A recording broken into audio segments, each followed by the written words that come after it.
The shrill ringing of my cell yanked me from a peaceful afternoon of recipe tweaking in the bakery kitchen. Glancing at the caller ID, I felt a pang of annoyance as Jenna's name flashed across the screen. "Hi, Grandma?" Her sugary tone sliced through the phone like nails on a chalkboard. "I'm calling about the wedding venues I've been looking at." Here we go again.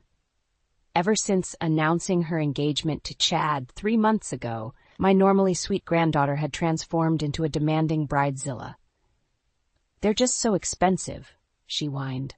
"I was hoping you could cover the cost for the Castle Manor estate. It's our dream venue, but it's like 40 grand for the reception hall and gardens."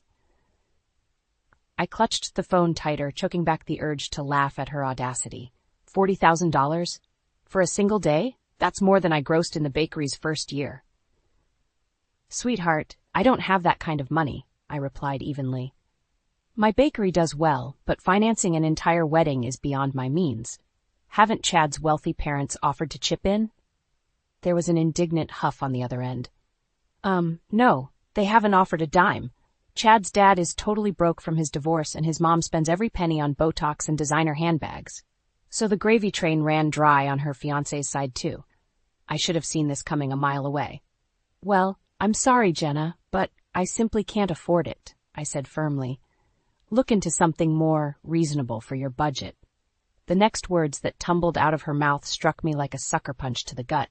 "How can you be so selfish and greedy? After everything I've done for you over the years, helping out at the bakery in high school, being there for you after Grandpa died." Tears stung my eyes as her venomous words cut deep. My mind flashed back to those first agonizing years without Frank, when grief threatened to swallow me whole. Jenna had indeed been my rock along with Eli, keeping my dream of the bakery alive during those darkest days. But that didn't give her a blank check now, did it? "I'm very grateful for your help back then," I replied, struggling to keep my voice steady. "But that doesn't entitle you to bleed me dry over an exorbitant wedding. You're just a bitter old money hoarder." She shrieked, her true colors blazing through. "I'll remember this, and so will the whole family." The line clicked dead, her parting shot still ringing in my ears. I sank into a chair, awash in disbelief and hurt. How had my once sweet, caring granddaughter become such a spoiled, toxic person? The roots of greed and entitlement ran deep, far deeper than I'd realized. If I didn't handle this correctly, she'd bleed the bakery dry to support her obscene spending. No, I wouldn't allow that to happen. Not after the literal blood, sweat, and tears I'd poured into this place over 25 years of widowhood. Jenna needed a wake-up call, a harsh dose of perspective to disabuse her of this delusional sense of entitlement. As platters of warm bread emerged from the oven, filling the air with a comforting yeasty aroma, an idea began taking shape. Jenna and that scamming fiancé of hers were in for a deliciously devious surprise. I spent the next few days in a fog of anger and disbelief over Jenna's outburst. Greedy? Selfish? Those words shouldn't even be in the same zip code as my name.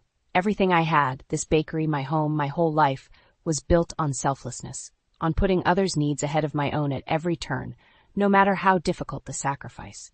As I kneaded dough with stiff, aching hands, my mind rewound over 25 years.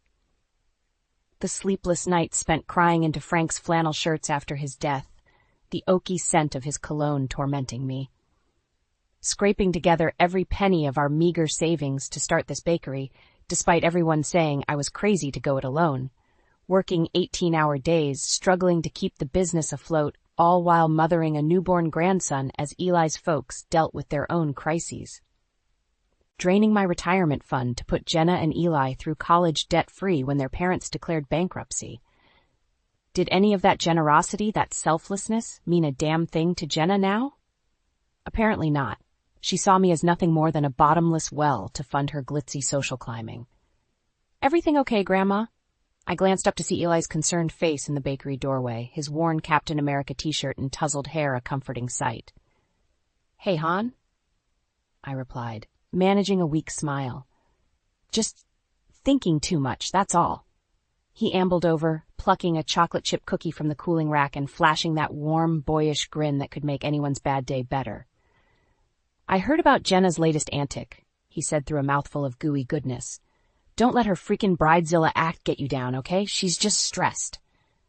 Stressed? That didn't even begin to cover it. But ever the peacemaker, Eli could find excuses for Jenna that I couldn't. She called me greedy and selfish, I admitted, unable to hide the hurt in my voice. Said I was hoarding money like some miser instead of supporting her dream wedding. The half-eaten cookie tumbled from Eli's hand to the floor, his jaw going slack. What? That's messed up, completely out of line. How could she say that to you after everything? He slumped against the wall, raking his fingers through his shaggy mop of hair. From the shimmer in his eyes, it looked like he was a million miles away, revisiting those brutal early days after Frank's death like I had. We spent the next few minutes enveloped in a heavy silence, the weight of Jenna's cruelty hanging like a miasma between us, threatening to choke the air from our lungs. Only the hiss of the oven and the clanking of mixing bowls penetrated the stillness. The worst part? I finally said, gripping Eli's arm, needing to make him understand the gravity of this situation. I think there's something really rotten going on with Chad, something she's not telling the family. His eyes narrowed quizzically, that boyish innocence evaporating like smoke. What do you mean? Like he's just a deadbeat looking for a sugar mama, or... I shook my head grimly. No, I mean illegal rotten in a way that could really bring harm to Jenna if she gets pulled into his schemes.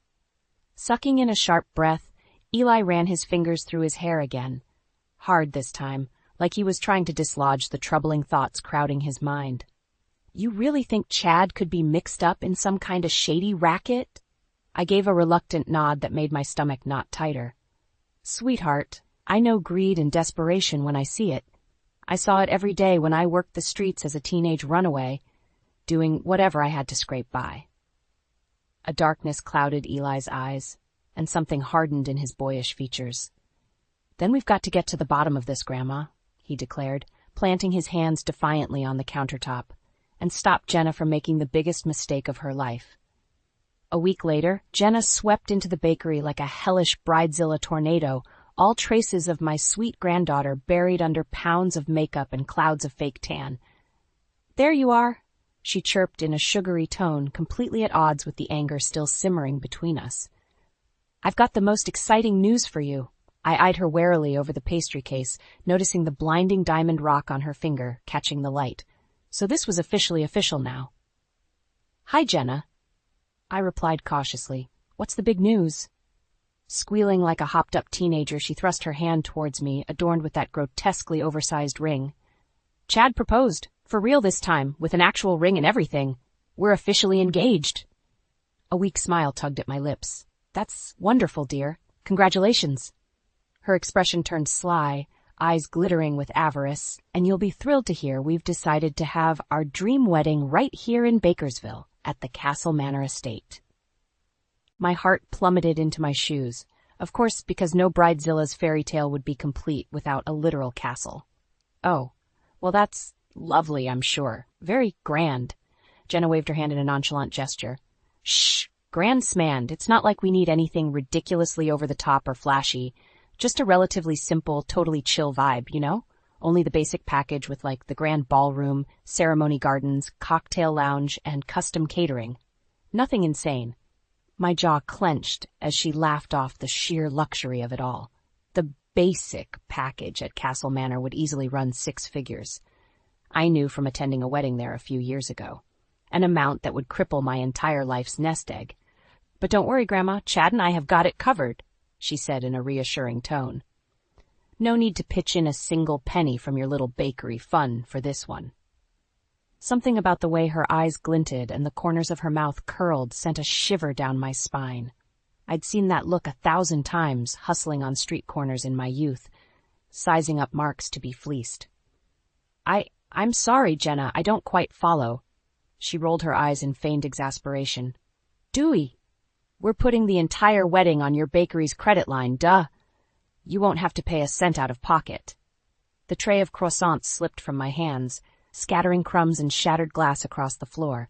I didn't even flinch, too stunned to feel anything but white-hot rage searing my veins. You want to what? I rasped, desperately trying to process her gall. Jenna, that's complete insanity. Do you have any idea how much Castle Manor costs? Here we go again with the money hoarding. She jutted out her hip petulantly. What's the big deal? You're just going to stick the charges on the bakery's credit card and pay it off with revenues over time like you always do.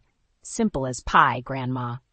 The blood pounded in my ears so furiously I could scarcely hear her conceited rationalizations over the rush. She wanted to bleed my life's work dry to pay for her garish display of vanity. Listen to me very carefully, I growled in a low, controlled tone. That is never, under any circumstances, going to happen. Not now, not ever. I won't let you leech off my business like some parasite just to fund your outrageously excessive party. Jenna's eyes went wide, nostrils flaring with indignant rage. In that moment, she was utterly unrecognizable.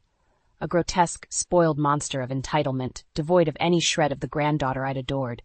You selfish, miserable old hag, she shrieked. You don't deserve this bakery or a single penny to your wretched, worthless name. Snatching a ceramic cookie jar from the counter, she wailed and hurled it towards me.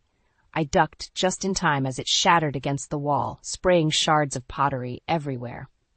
Eli came barreling from the back room, eyes wild, just as Jenna whipped around and stormed out, nearly taking the front door off its hinges. "What the hell was that about?" he cried, pulling me into his arms as I broke down in huge, ragged sobs. Between hitching breaths, I recounted the whole sordid scheme she'd just laid out. By the end, Eli was pacing in a fury, muttering all kinds of profanities under his breath. Finally, he grabbed my shoulders urgently. "That does it, Grandma. I'm going to get to the bottom of Chad's shady BS once and for all. We can't let that scumbag take advantage of Jenna like this, or ransack your life's legacy for his greed." Wiping my tears, I gave him a grave nod of assent. What other choice did we have at this point? My granddaughter was a million miles gone, consumed by delusional superficiality and entitlement. If we didn't do something to stop this madness, she would take us all down with her. In the days following her blow-up at the bakery, Jenna remained reclusive. Holed up in her overpriced rental condo downtown, no doubt plotting her next move with that sneaky fiancé of hers. Meanwhile, Eli worked tirelessly to dig up any dirt he could find on Chad's background. He spent hours each night scanning public records, court dockets, and every shady corner of the internet. The worry lines etched deeper into his face with every passing day. Finally, he burst through the bakery doors one morning, eyes wild and face flushed. "I found something, Grandma. Something big." Abandoning the croissant dough I was kneading, I joined him in the small office, trying to brace myself for whatever bombshell he was about to drop. Eli's hands shook as he pulled up a folder on his laptop. "This is pretty heavy stuff," he said gravely. "Are you sure you want to know?" I gave him a resolute nod. At this point, how much worse could the truth about Chad really be? "Okay, here goes." Eli took a deep breath before launching in. "It's like we suspected. Chad's been mixed up in all kinds of scams and grifts going back years, multi-level marketing pyramid schemes, real estate frauds, shady investment ripoffs, you name it." My stomach turned as I digested the unpleasant revelation. A con artist, Jenna had truly sunk to the lowest of the low by getting engaged to one. That's incredibly upsetting. But why? How did such a seemingly bright, talented girl get caught up with scum like that? Eli shook his head grimly. From what I could piece together, Chad bled her dry financially with the promises of making it big on his businesses. By the time she caught on that he was just hustling her, she was in too deep. He'd racked up massive debts in her name that he's been holding over her head. I clutched the edge of the desk, sickened by the betrayal. "Oh, Jenna," I whispered hoarsely. "How could she let things spiral this far?" "That's not even the worst of it," Eli continued, pulling up a rap sheet that seemed to go on for pages and pages.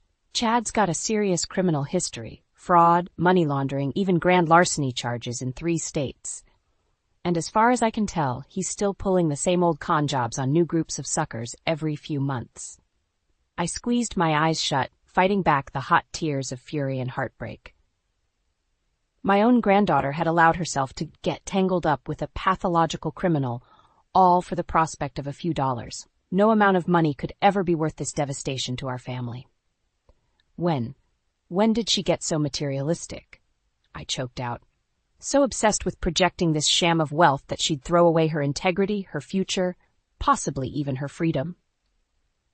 Sighing heavily, Eli reached over and gripped my hand. "I think it's because of how hard our family fell from grace during the recession," he replied, his eyes filled with pain and regret. "After my folks went bankrupt and yours followed soon after, Jenna got a real twisted perspective on things, thought money defined your entire self-worth, brought status and security." My heart clenched, remembering those desperate days of foreclosure and bankruptcy like they were yesterday. A byproduct of the mortgage crisis, our family had plunged from comfortable upper-middle-class status to skidding along rock bottom almost overnight, scrambling to keep food on the table. While I managed to keep my bakery dream afloat through grueling sacrifice, Eli's parents had crumbled under the strain, a domino effect of job losses, bad investments, and reckless spending on luxuries to cope with the shame. His father had become a shell of a man after the financial devastation. Perhaps, I realized with a pang, Jenna had witnessed too much of that wealthy facade crumble alongside our family's social status. Maybe the trauma had warped her values beyond repair, leaving her with a money obsession no amount of love could heal. "We have to cut off this toxic cycle once and for all," I stated firmly. "No more swooping in to rescue Jenna from her greed and manipulation." Eli nodded vehemently. "Exactly. Time to expose Chad and stop enabling her self-destructive spiral before it destroys your entire life's work and our family's legacy." As he pulled me into a fierce embrace, tears stung my eyes, knowing the hell that lay ahead, but there was simply no other choice. For once, the karma that came around had to strike Jenna, not me. Over the next few weeks, Eli and I secretly assembled a detailed case file on Chad's shady dealings, gathering evidence, documenting money trails, and even shooting covert videos of his business meetings with unsuspecting marks. The picture that emerged was even more sickening than we'd imagined, a vast, tangled web of bogus investment schemes stretching across multiple states, all designed to bilk savings from vulnerable seniors and cash-strapped families. Chad rotated through a stable of fake companies every few months, vitamin supplement, multi-level pyramids, Bitcoin cryptocurrency scams, make money from home cons, you name it. Once authorities in one area caught wind, he'd simply fold up that grift and move operations elsewhere under a new corporate guise. But the cons all followed the same despicable playbook, exploiting people's hopes and insecurities to separate them from their money through bait-and-switch tactics, lies, and outright threats. The sheer calculation and menace behind Chad's operations made my blood boil. We had more than enough evidence to bury that scumbag under the jail for the rest of his miserable life. Now it was just a matter of using that information to maximum impact, both to protect Jenna from his influence and exact some serious karma for her egregious entitlement. One quiet Friday morning, Jenna sashayed into the bakery with her usual breezy arrogance, not a care in the world as she pecked away at her phone. "Good you're here," she stated flatly without even looking up. "I need to go over food tasting details with you and the caterers for the wedding at Castle Manor next month." I stifled the urge to grab her by the shoulders and shake some sense into that bleached blonde head. After everything we'd uncovered about her fiancé's duplicity, she still blindly charged ahead with the most expensive con of all, bankrupting my life's work to fund her ego trip of a nuptial. "Of course, dear," I replied, feigning sweetness while motioning to Eli lurking in the back room. "But first, I wanted to ask your opinion on some promotional ideas for a special event we're planning here." She finally glanced up from her phone with a bored expression, openly rolling her eyes. Fine, I guess." Maintaining my sugary tone, I continued. "You see, I'm thinking of doing a cooking demonstration series. You know, really highlighting the bakery's homemade quality and showing customers how we make our signature treats from scratch." Her head cocked quizzically as Eli emerged, carrying an array of baked goods we prepared the previous night as props. Eli shot me a subtle wink as he played along. "So I'd take the audience through the full process," I kept rambling as we subtly shifted around the cramped storefront, hemming Jenna into a corner without her even realizing. Mixing up the batter, taste testing it while cooking, walking through the oven baking. Jenna's attention drifted, the poor misguided girl bored to tears already. Little did she know was inching closer behind her back with his smartphone poised to record as I delivered my masterstroke. And of course, finally pulling the freshly baked masterpiece out for consumption, I said in an airy tone while casually retrieving a nondescript USB drive from my apron pocket. In one deft motion, I swiped it across the surface of a fruit tart and then clicked it into the ancient computer behind the counter. Ah! Can we please get on with the food tasting thing already? Jenna griped, not even noticing the giant flat-screen TV flickering to life behind her. I've got so much other stuff to handle before the big day, and... Her words died in her throat as the first images flashed across the screen. Mugshots of Chad being booked for a dizzying array of felonies. Fraud, tax evasion, money laundering, impersonating an investment broker, and on and on and on. I watched the color drain from Jenna's face as the rap sheet from hell paraded across that massive display. Her mouth hung agape, trailing off into stunned silence. Then the videos began playing, caught by Eli's own camera work over the past few weeks. Hushed clips depicting Chad's smarmy conman parlance as he lured Marks with the promise of getting rich with his revolutionary investment strategies. Footage of him overseeing luggage transfers stuffed with piles of cash to be squirreled away offshore, away from prying eyes. Not a single pixel was ambiguous or open to alternative interpretation. The evidence was irrefutable. Her beloved fiancé was quite simply a criminal of the highest order, dirtier and more dangerous than either of us could have imagined. You lying sack of sh! Jenna finally sputtered, shock and horror contorting her features. But I cut her off with an upheld palm and my voice hardening to steel. We have all the proof we need of Chad's duplicity to forward straight to the authorities, local, state, even the FBI. And make no mistake, they will bring him in on dozens of serious charges that'll put him away for decades. I allowed those words to fully sink in as Jenna crumpled against the wall, quivering and pale. So consider this your one opportunity to redeem yourself. Starting today, I said, softer but still brooking no argument. Walk away from this depraved circus of materialism you've created, the ludicrous wedding demands, rampant greed, and reckless entitlement. Come home to your family and start anew, the real you. Her eyes glistened with the first tears of remorse and regret I'd seen in years. But the hardest truths were still to come. Or, I continued gravely, go down with Chad and watch your life circle the drain right alongside his in an endless cycle of deception and misery. The choice is yours, Jenna. Her only response was to sink to her knees, sobbing uncontrollably as the gravity of her situation finally crushed down. The storm I'd been quietly gathering for weeks had finally arrived to wash away all her toxic delusions. Now to see whether my own granddaughter had the strength to brave its squalls and find redemption on the other side. Like clockwork, the Castle Manor catering truck pulled up to the bakery's loading dock bright and early the following Saturday morning. Jenna, hollow-eyed and somber, trailed in behind the servers hauling platters of gourmet hors d'oeuvres and fancy desserts. Per her usual bridezilla demands, we were hosting an overblown menu tasting event for her over-the-top wedding reception plans. Only now, the real purpose of this gathering was to shed harsh light on her fiancé's litany of sins. Everything's all set up in the main dining area, one of the caterwalkers informed me, as they flowed in like ants, carrying delectable morsels. We'll be ready for your guests to arrive in 20 minutes. My guests, not Jenna's. This was my party now.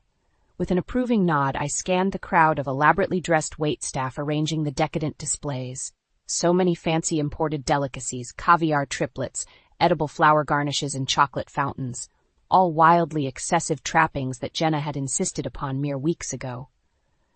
What a dizzying, demoralizing juxtaposition to the pittance of cold cuts and veggie trays we'd been living on ever since I revealed Chad's avalanche of incriminating evidence. Jenna herself swept past, lugging a heavy tray of champagne flutes still sputtering with the effervescent bubbles. Judging by the sunken look on her panged face and rat's nest of tangled hair, she'd fallen into a deep well of anguish and disrepair these past few days, stripped of all her delusions of grandiose. Poor, misguided girl, this was consequences in their harshest form, made even more bitter by the lavish trappings surrounding us. Her world had been pulled out from under her with dizzying velocity. Pursing my lips into a grim line, I fought back the gnawing twinge of guilt worming through my gut. Sometimes tough love was the only remedy for someone drowning in that depth of toxic behavior. I just prayed my granddaughter had enough inner reservoir of strength to pull herself back from the brink. 15 minutes later, the dining room began filling with familiar faces. Eli's parents and siblings, Frank's surviving brother and his wife, along with dozens of regular customers and bakery staffers through the years. Our extended family of chosen loved ones, all handpicked by me, of course, to bear witness to the seismic fallout about to be unleashed. As the crowd settled around white-clothed tables adorned with china and crystal stemware, Jenna huddled in a corner at the back, shoulders hunched dejectedly.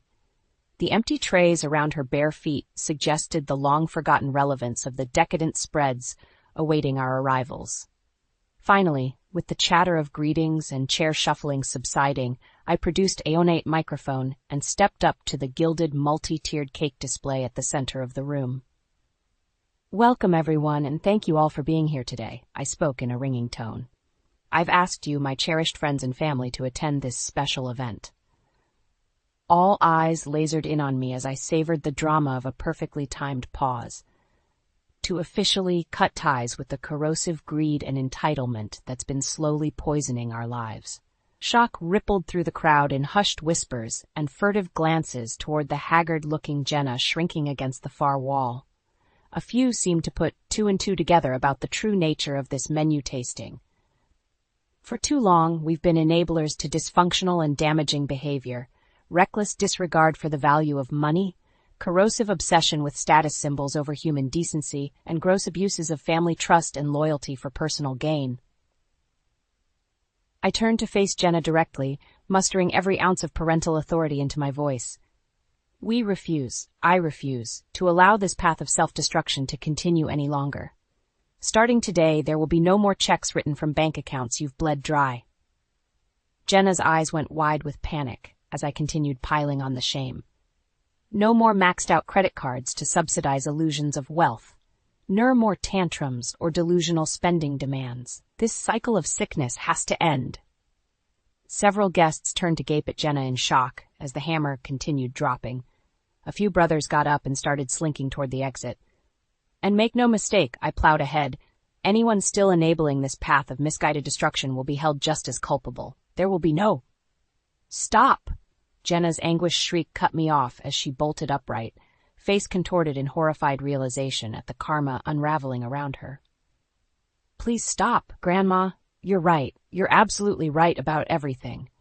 Miraculously, she swallowed her pride as the tears started flowing in ropes. For a fleeting instant, I saw the glimmer of the sweet, pure girl who used to livery in wonder at the magical aromas wafting from my kitchen. I've been an ugly, entitled person lately, the kind of person I never dreamed I could become. She choked back a ragged sob, scanning the stunned and judgmental faces arrayed before her. When money got tight after the recession and our family went broke, I got it in my head that wealth was everything, the only path to security and self-worth. But in chasing that, I compromised every value you instilled in me, Grandma. Her eyes bored into me, pleading for one last ounce of understanding and forgiveness. I threw away my future by lying for Chad, lying to all of you, and trying to bleed you dry financially in pursuit of hollow greed. But I swear, I'll spend every day trying to atone for that betrayal, no matter how long it takes. She sank to her knees in utter subjugation. I'm so sorry. Silence hung thick as the crowd processed her raw mea culpa, the stillness broken only by muffled sobs and sharp inhalations. Finally, I stepped down from the platform and strode toward my granddaughter lying crumpled on the floor. She peered up through puffy eyes, body quivering with shame and remorse. Looking deeper, however, I glimpsed a glimmer of resilience and determination that had long been extinguished. Perhaps there was a path forward from this abyss, after all. Gripping her elbow firmly, I guided Jenna to her feet, as cheers of support and cathartic applause began rippling through the room. "Congratulations," I whispered into her ear. This was the first step. The aftermath of the disastrous tasting event detonated like a nuclear bomb throughout our family's lives. Within a week, Chad had bolted town, abandoning Jenna to the fallout with nary a shred of remorse for dragging her into his cesspool of scams. His greed and cowardice knew no bounds. As for Jenna herself, the walls of her materialistic delusion came crashing down with abandon. Her fairy tale wedding plans, high society friends, lavish condo, all swept away in the tidal wave of irreparable shame and regret. When I found her on my bakery doorstep days later, clutching a battered suitcase with hollow, desperate eyes, my heart shattered anew. "Please, Grandma, I have nowhere else to go," she rasped, swallowing hard on her pride. "I lost everything because of my arrogance. I'm ready to start really atoning now, no matter what it takes." In that moment, she was my little girl once again, the innocent 5-year-old who used to beg to lick the bowls while I mixed up sweet bread dough. Pulling her into my arms, I whispered the words I'd feared I may never get to say. "Come home, Jenna." Over the next few weeks, she worked harder than I'd ever seen, putting in grueling 12-hour shifts at the bakery without a hint of complaint. Whether scrubbing tile grout until her knuckles bled or hauling heavy flour sacks until her muscles screamed, Jenna attacked every menial chore with tenacious purpose. "This is my self-imposed rehabilitation," she'd say in a hoarse rasp at the end of each day, slicking sweat-matted hair from her brow. "The penance I have to pay for losing my way." Oddly, the sheer physicality of the work seemed to liberate her in a way, stripping away her superficial obsessions to reconnect with simpler virtues and the healing balm of honest labor. Slowly, smiles started creeping across that once hardened face. Laughter even returned on a few occasions, ringing out with genuine warmth and humility I'd feared might be forever extinguished. Still, challenges remained. Lawsuits were inevitably filed against Jenna for her complicity in Chad's duplicity. Her violations were lighter than his, but troubling nonetheless in their negligent arrogance. When Eli dropped the first batch of settlement documents on the kitchen counter, her face drained of every ounce of its newly reclaimed hope and serenity.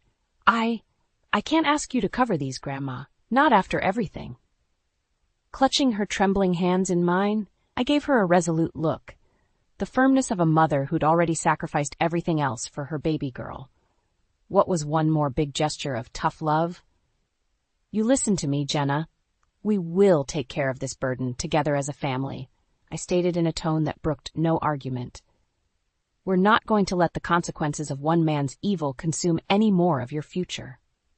A single tear trickled down her cheek, and for the first time I saw the true depth of regret and clarity shining in her eyes, unobstructed by greed or desperation. "Why?" she whispered hoarsely. "Why are you doing this after I—" "Because I'm your grandmother, baby," I replied, wrapping her up tightly. "Nothing, not even your most selfish mistakes, could ever diminish my love for you." Her slender frame shuddered with grateful sobs, months of pent-up emotion finally lancing free. In time, the legal debts were settled through a combination of dipping into my life savings and remortgaging the bakery building.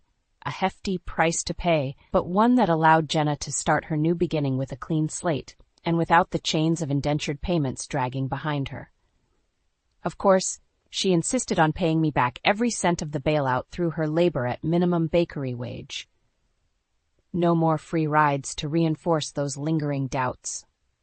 True to her word, Jenna tackled her atonement without complaint or a single day off for nearly 2 years, saving what little she could while still chipping away at her massive restitution debt inch by inch, dollar by hard-earned dollar. I'll never forget the triumphant smile that lit up her face the day she handed me that final paycheck. The demons of materialism and entitlement purged like a cancer in remission. Or the way she wrapped me in a tearful embrace and spoke the words that made every ounce of sacrifice and anguish worth savoring. "Thank you for saving me, Grandma," from myself. As I beamed with a mother's eternal, unconditional pride, I knew deep down that she was the one who'd ultimately saved herself through sheer perseverance and resilience. Sometimes the only route to redemption is accepting harsh consequences as just karma, and confronting your shames head on. 3 years later, the familiar scent of bread baking in the ovens once again permeated every nook of the bakery. Shafts of morning sunlight poured through the big front windows, illuminating the rows of fresh pastries glistening under glass displays. But the real light in this place now radiated from the young woman bounding in through the rear entrance, pink icing smeared across one cheek. "Morning, Grandma." Jenna called, whisking off her apron in a happy flourish. I just finished up prepping the cake orders for Mr. Henderson's anniversary party. That old romantic ordered our biggest heart-shaped confection. She beamed at me with such warmth and contentment, it was still hard to reconcile this grounded, appreciative soul as the same spoiled, materialistic princess who had tried to take us all down a few years prior. You've gotten so good at those specialty designs, I said proudly, admiring the elaborately decorated two-tier cake sitting in all its glory on the workbench. The steady labor, week after week, year after year, had truly transformed her into a skilled artisan. 2 more months, and I'll be an official graduate of the Culinary Academy downtown, too. She pivoted eagerly, smoothing back her strawberry blonde ponytail. Then I can start phasing over to more of the cake and bread baking mastery courses you've been waiting for me to. Hold your horses there, kiddo, I laughed, looping an arm around her shoulders as a pang of emotion swelled in my chest. Don't get ahead of yourself. I've still got plenty of bakery secrets to impart before you take the full reins from this old lady. Her beaming smile radiated gratitude as she wrapped me in a warm embrace. Over the past couple of years, our relationship had fully rekindled into the unbreakable bond of love and trust that had existed before the disastrous Chad saga, as we now referred to it. That fracture had mended and the rift between us healed in ways I'd feared might never happen, despite her remarkable turnaround. I owe all of this to you, you know, she murmured into my shoulder, and I could hear the slight quaver of lingering guilt in her voice. If you hadn't been tough enough to break me free from my own toxicity. Shh, shh. I pulled back and cupped her face, staring deep into those remorseful blue eyes that still haunted me some nights. We're well past that now, Jenna. You made the hard choices to rebuild yourself from rock bottom, piece by grueling piece. I just provided the trail of breadcrumbs to follow back to your true self. She nodded, giving a sniffle as she blinked back what was likely the millionth recursive apology shining from her eyes. Opening her mouth to reply, she froze as the front doorbell jangled. I'll grab that, I said quickly, sparing her any further embarrassment. Why don't you box up those Danish pastries for Mrs. Marshall while I handle the register? Sidling up to the cash wrap, I saw our visitor was Eli barreling in with his usual rumpled affection and crazy bedhead of hair. He juggled 3 travel mugs of steaming coffee as a wadded flannel overshirt trailed behind him. Mornin', you 2 hard workers. He bellowed heartily while managing to slosh only minimal amounts of Java. Picked up a little jump start from that new cafe on Main. Eli slid one of the cups my way with a wink before completely demolishing the remaining pastry inventory on display. Sheesh, leave any for paying customers there, killer, I teased, rapping my knuckles on the countertop in mock admonishment. Thank oo for undimensional carbs. He mumbled through a mouthful of lemon scone that should have been illegal. Jenna laughed richly from her workstation while affixing lids on the boxed Danish assortment. A totally unconscious, joyful sound that still made my heart leap with relief and gratitude every time. Because there was absolutely nothing more beautiful than the melody of a spirit's redemption and healing being sung out loud. Jenna's personal symphony was finally reaching its crescendo after the longest, most agonizing overture. At that moment, Eli sidled up and threw his arms around us both, pulling our little trio into an impish group hug. His breath reeked with sugary, cinnamon-dusted sweetness as he planted slobbery kisses on each of our cheeks. Just another day in paradise with my favorite bakery broads, he crowed happily. Things sure turned out all right after that crazy road, huh? I traded a warm look with Jenna over the chaos, taking in the tranquility that had been restored through so much tumult. Eli was absolutely right. The fighting and hurt had given way to something truly transcendent, and well worth every hardship endured. Sometimes losing your way was a prerequisite for finding your true path. Just like the perfect bake, ensuring the sweetness didn't mask the rich depth of flavor underneath. After all, the most rewarding things in life were crafted through the most intense heat and struggle. Our family was living proof that redemption yielded the most satisfying morsels of all.